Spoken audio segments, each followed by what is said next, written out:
So is it where's the wireless mic standard? Is it just down here? Yeah, right in there. Okay. We're making these stands for them. Can I have a little piece of gaff tape, Brett? Yes. Black gaff tape. I'll show you what we normally do, and then they're making new stands for them. Okay. I'm gonna put it here for 1 second. It's off now. Testing 1, 2, 3, 4. Can we turn this wireless microphone off, please? Or just mute it? I'm sorry, not turn it off. Great.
so cold.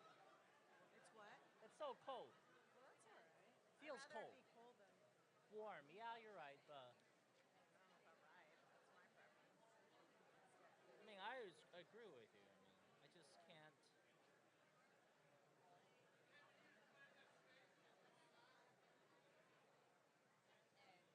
40. I'm gonna go auto. I was around 4,200, That's something like that. 40, maybe 4,000, really. just Wow. to cool it off a little bit. Yeah. Okay. But I might just do Auto it. auto. I might try something else. Something needs to be fixed.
Ladies and gentlemen, please take your seats as the program will begin momentarily.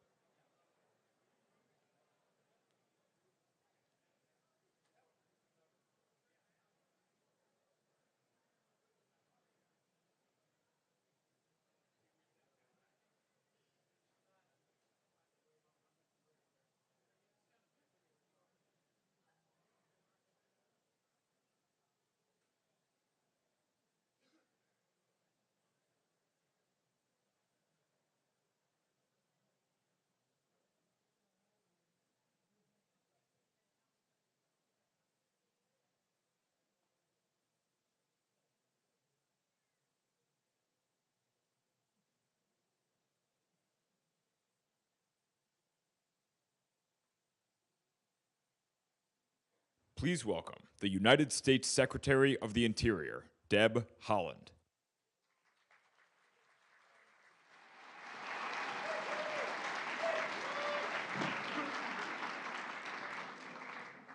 Hello again.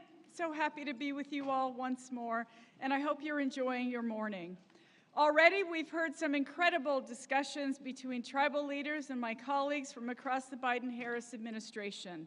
I'm grateful to Secretary Miguel Cardona for our conversation on the importance of educational opportunities for Native youth, in particular, Native language preservation.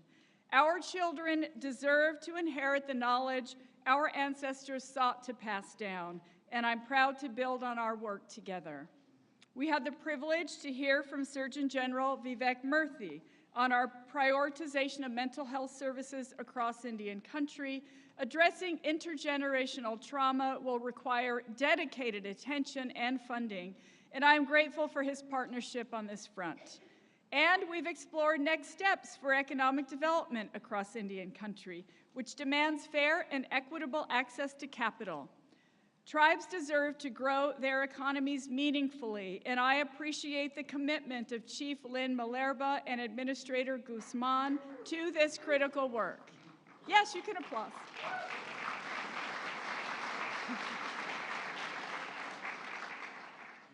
Already, this year's summit has highlighted the importance of collaboration in our shared quest for progress. Without our friends and champions across this historic administration that President Biden built, Indian country would not see the extraordinary progress and investments that are already improving the lives of so many. You and I know firsthand that Native people have not always had friends in the White House. But from the very beginning, one person has made his commitment to our people loud and clear. As I mentioned this morning, thanks to the determination of President Biden, Interior alone has invested more than $45 billion into Indian country through the American Rescue Plan, the Bipartisan Infrastructure Law, and the Inflation Reduction Act. This bears repeating. Thank you. This bears repeating. That's more than 15 years' worth of the BIA's annual budget in less than 2 years.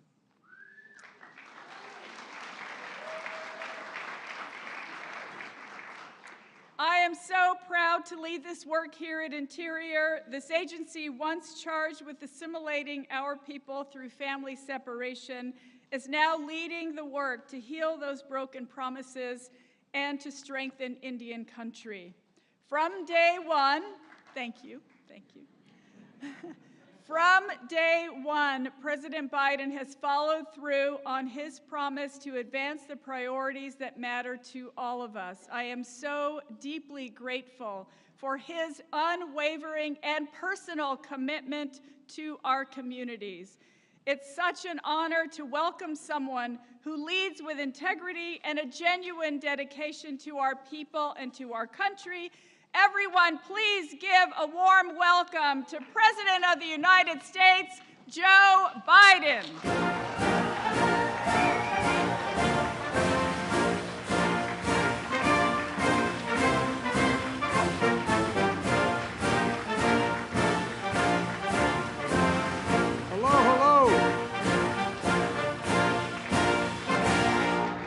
Thank you. Thank you. Please take a seat if you have one. I say that because one day I said, take a seat, and everybody said, he doesn't even understand there's no chairs out here. Well, Deb, thank you, Madam Secretary, for that introduction. 35 generations of ancestors in New Mexico and the first Native American cabinet secretary in American history. Deb, I want to thank you for your leadership and the Interior Department and stewardship of the nation-to-nation relationships that I say to my fellow leaders out there. And I mean that sincerely. To all the tribal leaders, thank you. Thank you, thank you, thank you. Thank you for being here and for your partnership. I made a commitment when I ran for president. In fact, I made a commitment when I was basically a 30-year-old senator and a student of Danny Inouye, a senator from the state of Hawaii, who made it clear to me, because I said Indian country, said no, Indian nations, Indian nations. You know, I made a commitment my administration would prioritize and respect nation-to-nation relationships, and I'm going to make sure that happens. I hope our work in the past 2 years has demonstrated that we're meeting that commitment, and that's why I relaunched this convening and elevated event into a White House Tribal Nations Summit, because after the previous administration failed to convene any events, anything on this scale. On my watch, we're ushering in a new era and advancing a way for the federal government to work with tribal nations. And it starts by appointing Native Americans to lead the front lines of my administration. You know, starting with Secretary Haaland, we followed dozens of Senate-confirmed Native American officials, over 60 Native American appointees all across my administration, including in the federal courts. I restored the White House Council on Native American Affairs to improve interagency coordination and decision-making. Together, I emphasize the word together. Together, my entire administration is advancing the economic agenda and making historic investments in Indian country, and I might add that are long overdue. Facing a pandemic and economic crisis that disproportionately impacted tribal nations, I invested more than $32 billion in the American Rescue Plan, the largest one-time ever direct investment in Indian country in American history. During the pandemic, Native Americans were contracting the virus three times the rate of other groups, and losing their lives at twice the rate of other groups. But together, we used that funding to help tribal communities go from one of the most harmed groups by COVID to one of the most vaccinated communities in the entire country.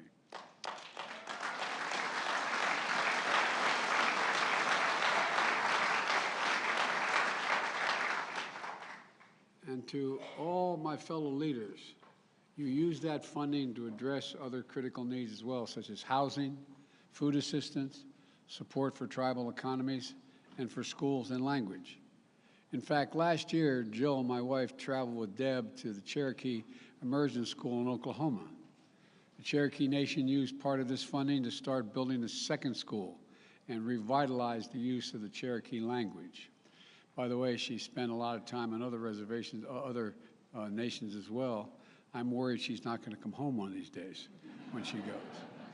You think I'm joking, I'm telling you. If I hear more about the Navajos than I hear about me. You all think I'm kidding, don't you? Anyway, learning native language leads to better outcomes in school, builds confidence in students, and passes down old traditions to new generations. It matters, but it didn't stop there. Together, we're continuing to make a difference. I also made the largest single investment in our nation's infrastructure since President Eisenhower's National Highway Program, the biggest investment in Indian country infrastructure ever in history. More than $13 billion in rebuilding infrastructure in Indian country. And to state the obvious, is long overdue. And we're putting it to work together, building water infrastructure for clean drinking water, safer plumbing systems, delivering affordable high-speed internet, repairing roads and bridges, restoring waterways that are now blocked by roads and highways that affect the migration of salmon that's essential to the livelihoods and cultures of so many tribes. electrifying diesel school buses so tribal children don't breathe that polluted air generated by diesel engines. And in South Dakota, $29 million of infrastructure funding to help us repair 2 old dams built in the 40s, and the first in the 40s, the other in the 60s, on the Pine Ridge Reservation. For years and years now, the tribes have lived in the shadow of disaster, worried the dams would break, destroy their communities. So soon they'll be able to sleep a much more peaceful night knowing those dams have been fully repaired and rebuilt. This past summer, we're also ushered in a new era of confronting and adapting to the climate crisis. I signed a law that made the biggest investment ever in all of history. That includes $700 million exclusively for Native communities. I see our Secretary of Agriculture here, who's also made it clear and made a major contribution on seeing to it that we use farmlands to absorb carbon from the air and so much more and pay farmers for doing it. It's going to help mitigate the impacts of extreme droughts and wildfires, rising sea levels that affect the sources of tribal foods, tribal resources, tribal traditions, tribal ways of life. It's going to bring clean electricity into your homes. It's going to develop homegrown clean energy so Indian country helps lead the future to the goal we've set of 100% carbon pollution-free electricity by the year 2035. You're all part of that, and you're going to help lead that.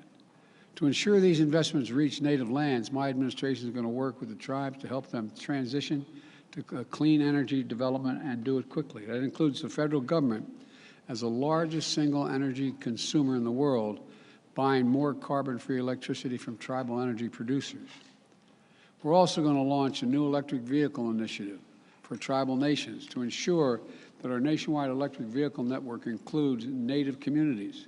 And, as all of you know, there are tribal communities at risk of being washed away by superstorms, rising sea levels, and wildfires raging. I've flown over literally several thousand acres of the storms and the fires that have been, and the West in particular, and also down in the Southwest. And it's devastating. That's why today I'm announcing a $135 million commitment to help 11 tribal communities from Maine, Louisiana, Arizona, Washington State, and Alaska to move, in some cases, their entire communities back to safer ground and pay for that.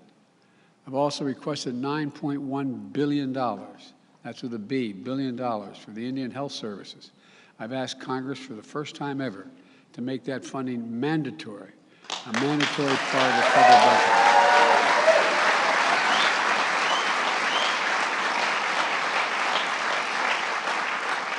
That means the funding would always be there, and it insulates Indian Health Services from budget uncertainties to make it harder to deliver the care Indian country needs and deserves. Thank you. We got to get it done. I need your help in getting it done. And here's another thing that's very important to me. In last year's summit, I signed an executive order to improve public safety and criminal justice for Native Americans and to respond more effectively to the epidemic of missing and murdered Indigenous people. Since then, the United States Department of Justice and Interior have created a lead new federal agency enforcement strategy that takes the special circumstances of these crimes into account. This is a priority to me and to the Justice Department. And so it's using the Violence Against Women Act, which I wrote myself 30 years ago, as my sister would kid and say, with my own paw. I sat down and wrote that because I feel so strongly about it, to end the scourge of violence against women everywhere. This year, I was proud to sign a reauthorization of this law that includes historic provisions that strengthen tribal sovereignty and safety. And today,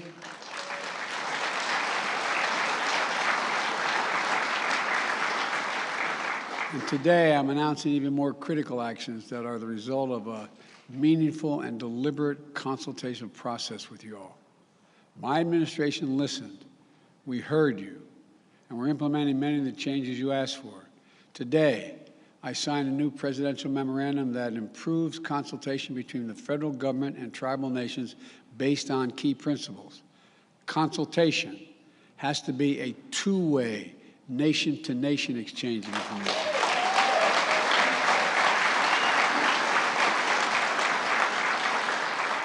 Federal agencies should strive to reach consensus among the tribes.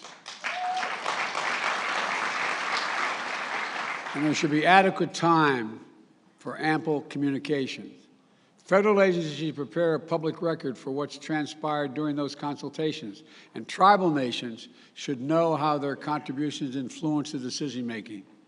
And this is a new presidential memorandum requires all relevant federal agencies to get annual training on tribal consultation process. Let me say that again. All federal agencies.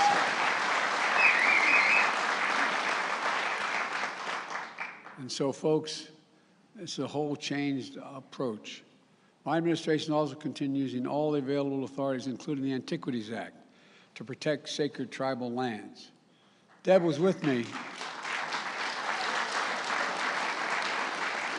Deb was with me last year at the White House when I restored national monuments at Bears Ears and the Grand Staircase Escalade in Utah,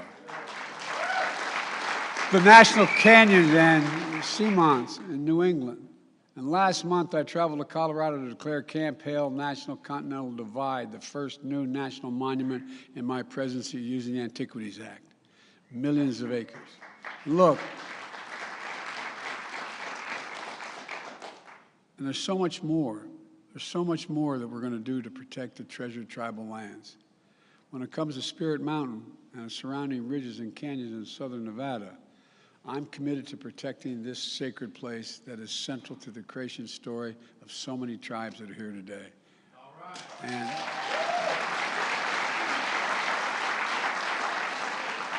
And I'm grateful to so many of you who have led the fight to protect it. I especially want to thank Nevada's congressional delegation. I know there's a lot going on. Well, I can see a couple here now. I see Dina Titus is here. Dina, how are you? Thank you for the support.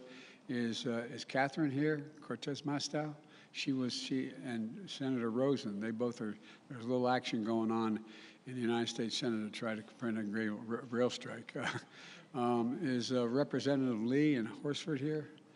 Well, you got the best of the group here, Dana. She's an old friend and a strong supporter. And I look forward to being able to visit Spirit Mountain and experience it with you as soon as I can. And folks, look, I also want to thank Raul, Chairman of the House Natural Resources, and for his leadership across the board on all the efforts I've talked about here today. I'm also announcing that Deb, as Secretary of Interior, will continue to work with the Secretary of Agriculture, as I said, is here, to co-stewardship the federal lands, because that's what it is.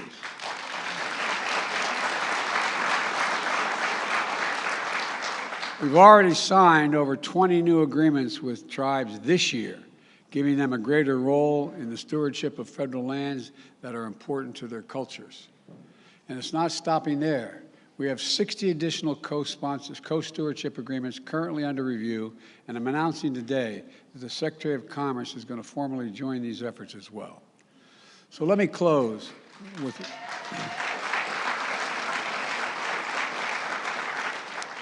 with a word my dad used all the time: respect. Everyone's entitled to be treated with respect and dignity, the dignity that comes from just being who we are. This is especially true for tribal nations, to whom the United States owes a solemn trust and treaty obligations that we haven't always lived up to. When I talk about respect, here's what I mean by respect. Respect for tribes as nations and treaties as law. Respect for, beg your pardon? I thought you said no. I was getting a little worried. I thought somebody said no. Respect for indigenous knowledge and tribal consultations as a key part of the federal agency decision-making. Respect means we'll defend tribal sovereignty and self-government and self-determination, and will support tribal economy and keep fighting for better tribal health care, child care, education, housing, public safety, and so much more. And respect means being there in person to show it. And you've seen Jill. You've seen my wife Jill in Indian country. She's at a funeral this morning for the mother of a friend of ours. But she spent a lot of time. I've spent a lot of time in Indian country as a senator and vice president, but I can say here today, I intend to make official presidential visits to Indian country, to make it official, to do it.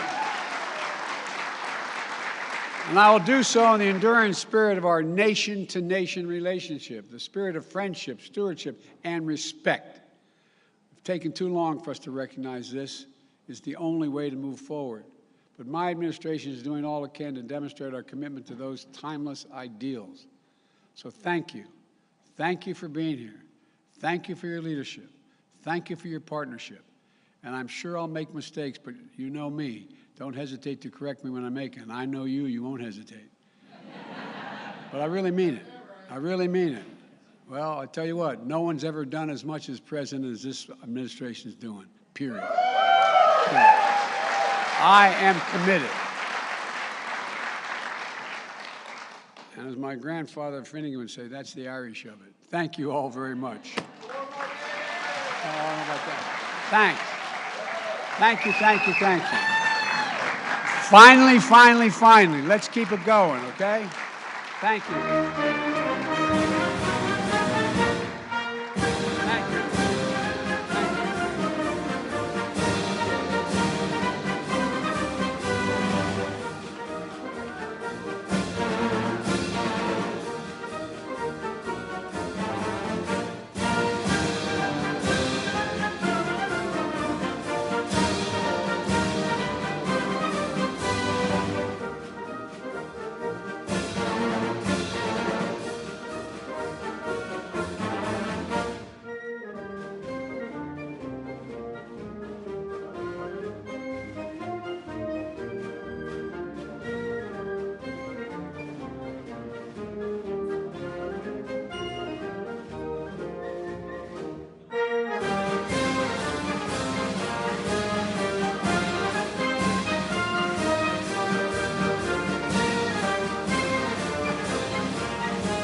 At this time, we will proceed to lunch for tribal leaders provided in the Bison Bistro and a performance presented by the National Endowment for the Humanities. We will reconvene the program at 1 p.m. Please make your way to the bistro at this time. Is